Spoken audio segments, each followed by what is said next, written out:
નમસ્કાર દોસ્તો, સુપરફાસ્ટ તાજા સમાચારમાં તમારું સ્વાગત છે। દેશ, દુનિયા અને ગુજરાતના તાજા, મોટા અને સૌથી મહત્વપૂર્ણ સમાચાર જાણીએ તે પહેલા તમે ચેનલમાં નવા હોય તો ચેનલને જરૂરથી સબસ્ક્રાઇબ કરીને વિડીયોને લાઇક કરી દેજો।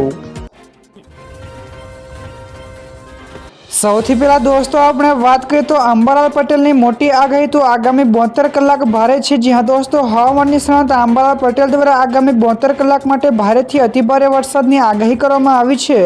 તો તેમની આગાહી અનુસાર રાજ્યના અનેક વિસ્તારોમાં ભારે પવન પણ ફૂંકાઈ શકે છે અને દક્ષિણ ગુજરાત તથા સૌરાષ્ટ્રના દક્ષિણ ભાગોમાં વરસાદનું જોર યથાવત રહેશે। તો નર્મદા અને સાબરમતી નદીઓ પણ બે કાંઠે થવાની શક્યતા છે, જ્યારે મહેસાણામાં પણ પૂરની સ્થિતિ સર્જાઈ શકે છે। તો આજે થી અમદાવાદ અને ગાંધીનગરમાં પણ મુશળધાર વરસાદ પડવાની આગાહી તેમણે કરી છે। તો દોસ્તો, તમારા વિસ્તારમાં પણ વરસાદ છે કે નહીં, ફટાફટ નીચે કોમેન્ટમાં જણાવજો।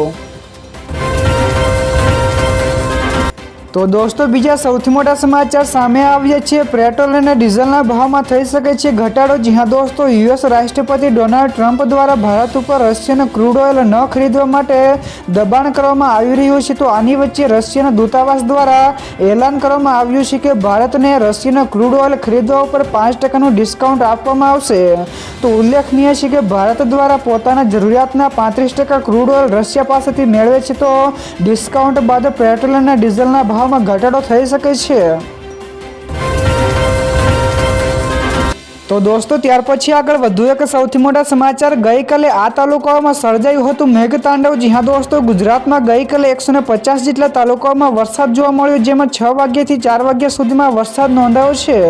તો સૌથી વધારે જૂનાગઢના મેંદરડામાં 14 ઇંચ જેટલો વરસાદ પડ્યો। તો આ સિવાય કેશોદમાં 11 ઇંચ, વંથલીમાં 11 ઇંચ, પોરબંદરમાં 10 ઇંચ, ગણદેવીમાં 9 ઇંચ જેટલો વરસાદ થયો છે। તો અનેક વિસ્તારોમાં ભારે વરસાદના પગલે નીચાણવાળા વિસ્તારોમાં પાણી પણ ભરાઈ ની સ્થિતિ સર્જાઈ છે। તો તંત્રએ એલર્ટ જાહેર કરીને નાગરિકોને સાવચેત રહેવા માટેની પણ સૂચના આપી છે।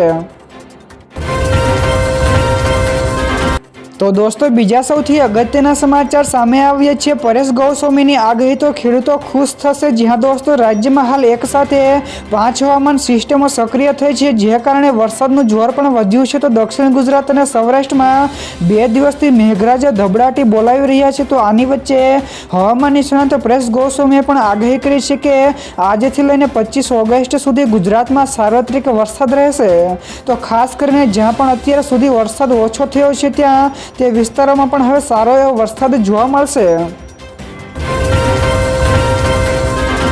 ત્યાર પછી દોસ્તો, આગળ વધુ એક સૌથી અગત્યના સમાચાર। વલસાડમાં ભારે વરસાદ તો 52 કરતા વધારે રોડ બંધ થયા। જી હા દોસ્તો, વલસાડ જિલ્લામાં ભારે વરસાદના કારણે જનજીવન અસ્તવ્યસ્ત બન્યું છે। તો જિલ્લામાં પંચાયત વિભાગના 52 રસ્તા બંધ થયા છે। તો આ સાથે જ એક નેશનલ હાઈવે પણ બંધ કરી દેવામાં આવ્યો છે।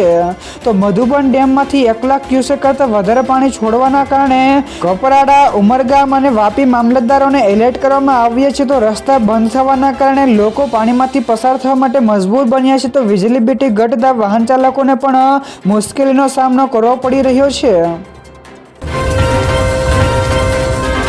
ત્યારબાદ દોસ્તો, ફટાફટ આગળના બીજા સમાચારની વાત કરવામાં આવે તો ગુજરાતમાં આજે 13 જિલ્લાઓમાં રેડ એલર્ટ તેમજ હવામાન વિભાગે ગુજરાતમાં આગામી 5 થી 7 દિવસ સુધી ભારે વરસાદની આગાહી કરી છે। તો આજે 13 જેટલા જિલ્લાઓમાં રેડ એલર્ટ જાહેર કરાયું છે, જેમાં મોરબી, જામનગર, અમરેલી અને ભાવનગરનો સમાવેશ થાય છે। તો આ ઉપરાંત રાજકોટ, સુરેન્દ્રનગર સહિતના 6 જિલ્લાઓમાં ઓરેન્જ એલર્ટ જાહેર કર્યું છે। તો અન્ય 17 જિલ્લાઓમાં યલો એલર્ટ જાહેર કરવામાં આવ્યું છે। તો આ વિસ્તારોમાં ગાજવીજ સાથે ભારે વરસાદ થવાની સંભાવનાઓ છે।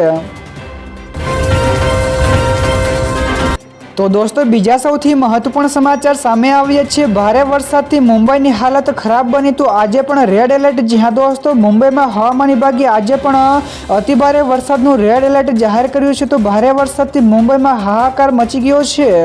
તો આ સિવાય 4 દિવસમાં મુંબઈમાં 35 ઇંચ કરતાં વધારે વરસાદ નોંધાયો છે। તો ટ્રેનો અને ફ્લાઇટો પણ તેના અસરથી ગંભીર અસર થઈ છે। તો જ્યારે રસ્તા ઉપર પાણી ભરાઈ જતા વાહન વ્યવહાર પણ ખોરવાઈ ગયો છે। તો બીએમસીએ શહેરની તમામ શાળાઓ અને ઓફિસો તેમજ કોલેજોને પણ બંધ રાખવાના આદેશો આપ્યા છે। તો 60 કિલોમીટર પ્રતિ કલાકની ઝડપે પવન અને ઊંચા મોજા પણ ઉછળવાની શક્યતા દર્શાવી છે। તો દોસ્તો ત્યાર પછી આગળ વધુ એક સૌથી મહત્વપૂર્ણ સમાચાર, જન્માષ્ટમીમાં એસટી વિભાગને 3 કરોડથી વધુ રૂપિયાની આવક થઈ. જી હા દોસ્તો, રાજકોટમાં જન્માષ્ટમીના તહેવારમાં એસટી વિભાગને 3 કરોડની આવક નોંધાઈ છે. તો તારીખ 18ના રોજ એક જ દિવસમાં વ્યાપક રિટર્ન ટ્રાફિકના કારણે રૂપિયા 92 લાખથી વધુ રૂપિયાની એક જ દિવસની રેકોર્ડ બ્રેક આવક નોંધાઈ છે. તો રાજકોટ બસ પોર્ટ અને અન્ય 8 ડેપો ઉપર રિટર્ન ટ્રાફિક નજરે પડ્યો હતો. તો રાજકોટથી અમદાવાદ, મોરબી, જુનાગઢ, સોમનાથ, દ્વારકા, દીવ તરફના રૂટોમાં ભીડ પણ જોવા મળી હતી. ત્યાર પછી દોસ્તો આ સિવાયના બીજા સમાચારની ઝડપથી વાત કરવામાં આવે તો દક્ષિણ પશ્ચિમ સૌરાષ્ટ્રમાં વરસાદના કારણે ખેડૂતોના પાકને મોટા પ્રમાણમાં નુકસાન થયું છે. જી હા દોસ્તો, જેમાં જૂનાગઢના મેંદરડામાં સતત ભારે વરસાદના કારણે ખેડૂતોના ઊભા પાકને ભારે નુકસાન થયુંના અહેવાલ મળ્યા છે. તો સતત પડી રહેલા ભારે વરસાદી ઝાપટાને કારણે ખેતરોમાં મોટા પ્રમાણમાં પાણી પણ ભરાઈ ગયા છે, જે કારણે મકાઈ, જુવાર અને બીજા પાકો નાશ પામ્યા છે. તો અનેક ખેડૂતો આર્થિક નુકસાનીનો સામનો કરી રહ્યા છે. તો ખેડૂતોએ તાત્કાલિક ધોરણે સહાય માટે સરકારને પડતર યોજના અમલમાં મૂકવાની માંગ પણ ઉઠાવી છે. તો દોસ્તો બીજા સૌથી મોટા સમાચાર સામે આવીએ છીએ. ઓજત વિયર વંથલીના 12 દરવાજા ખોલાય તો 7 ગામોને એલર્ટ કરાયા. જી હા દોસ્તો, જૂનાગઢ જિલ્લામાં અતિભારે વરસાદના કારણે પૂરની પરિસ્થિતિ સર્જાઈ છે. તો આની વચ્ચે વંથલી તાલુકામાં 11 ઇંચ જેટલો વરસાદ નોંધાયો છે, જે કારણે વંથલી ગામ પાસે આવેલું ઓજત વિયર વંથલી જળાશયમાં પાણીની આવકમાં સતત વધારો થયો છે, જે કારણે તેના 12 દરવાજા 2.70 મીટર ખોલવામાં આવ્યા છે, જે કારણે વંથલી, ટીનમસ, કણઝા, આખાટીકર, પાદરડી અને પીપલાણા ગામોને એલર્ટ આપવામાં આવ્યા છે. તો દોસ્તો ત્યાર પછી આગળ વધુ એક સૌથી મોટા સમાચાર, શેત્રુંજી ડેમ ચોથી વખત છલકાયો તો 59 દરવાજા ખોલાયા. જી હા દોસ્તો, ભાવનગર જિલ્લાના શેત્રુંજી ડેમમાં ચાલુ સિઝનમાં ચોથી વખત 100% જળ સંગ્રહ નોંધાયો છે. તો વરસાદી પાણીની આવકથી ડેમ ઓવરફ્લો થયો છે, જેના કારણે પાલીતાણા અને તળાજા ગામના નીચાણવાળા ગામોને એલર્ટ જાહેર કરવામાં આવ્યા છે. તો હાલ ડેમના 59 દરવાજા ખોલીને પાણી છોડવામાં આવી રહ્યું છે, જે કારણે 17 ગામોને એલર્ટ આપવામાં આવ્યું છે. તો આ સાથે જ તંત્ર દ્વારા લોકોને સુરક્ષા માટે જરૂરી પગલાં લેવામાં પણ આવ્યા છે. તો દોસ્તો બીજા સૌથી અગત્યના સમાચાર સામે આવ્યા છે. વિપક્ષી સાંસદોએ બિલ ફાડીને અમિત શાહ તરફ ફેંક્યું. જી હા દોસ્તો, કેન્દ્રીય ગૃહમંત્રી અમિત શાહે ગઈકાલે લોકસભામાં 3 મુખ્ય બિલો રજૂ કર્યા હતા. તો આ બિલોમાં એવી જોગવાઈ છે કે રાજ્યના મુખ્યમંત્રી હોય કે દેશના વડાપ્રધાન, જો તેમની સામે કોઈ ગંભીર ગુનાહિત આરોપો હોય અને તેઓ સતત 30 દિવસ સુધી જેલમાં રહે તો પણ તેમને પોતાના પદ ઉપરથી રાજીનામું આપવું પડશે. તો આ બિલને લઈને વિપક્ષના સાંસદોએ બિલ ફાડીને અમિત શાહ તરફ ફેંક્યું હતું અને આ 3 બિલ અલગથી લાવવામાં આવ્યા હતા. ત્યાર પછી દોસ્તો આગળ વધુ એક સૌથી અગત્યના સમાચાર, લોકસભામાં ઓનલાઈન ગેમિંગ બિલ રજૂ થયું. જી હા દોસ્તો, કેન્દ્ર સરકારે લોકસભામાં ઓનલાઈન ગેમિંગ સંવર્ધન અને વિનિમય વિધેયક 2025 રજૂ કર્યું છે. તો આ કાયદો નાગરિકોની સુરક્ષા સાથે નવીનતાને પ્રોત્સાહન આપશે. તો વિધેયક હેઠળ ઈ સ્પોર્ટ અને સોશિયલ ગેમ્સને પ્રોત્સાહિત કરવામાં આવશે. તો જ્યારે નુકસાનકારક ઓનલાઈન મની ગેમ્સ, જાહેરાતો અને સંબંધિત નાણાકીય વ્યવહારો પર પ્રતિબંધ મુકાયો છે. તો ફેન્ટાસી સ્પોર્ટ સિવાયની પોકર, રમી તેમજ ઓનલાઈન લોટરી જેવી જુગારની પ્રવૃત્તિઓ ગેરકાયદેસર ગણાશે.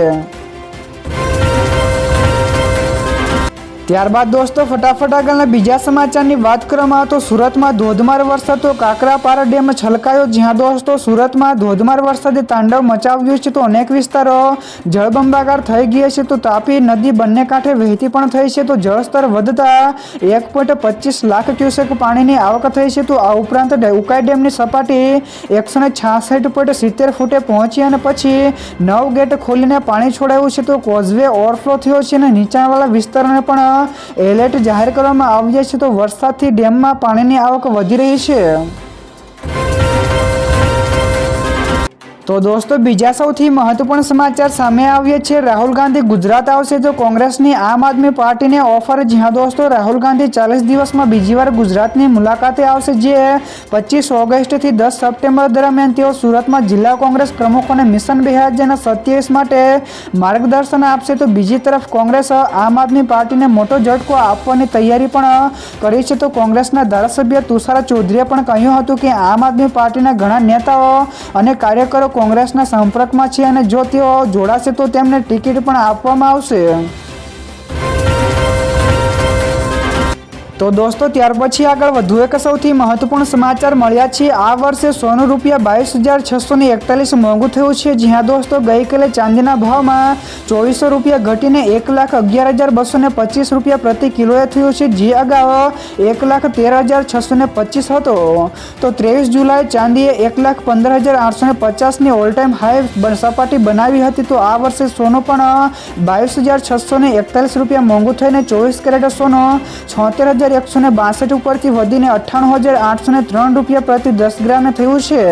તો ચાંદીનો ભાવ ₹25,208 વધીને ₹86,017 વધીને ₹1,11,225 થયો છે।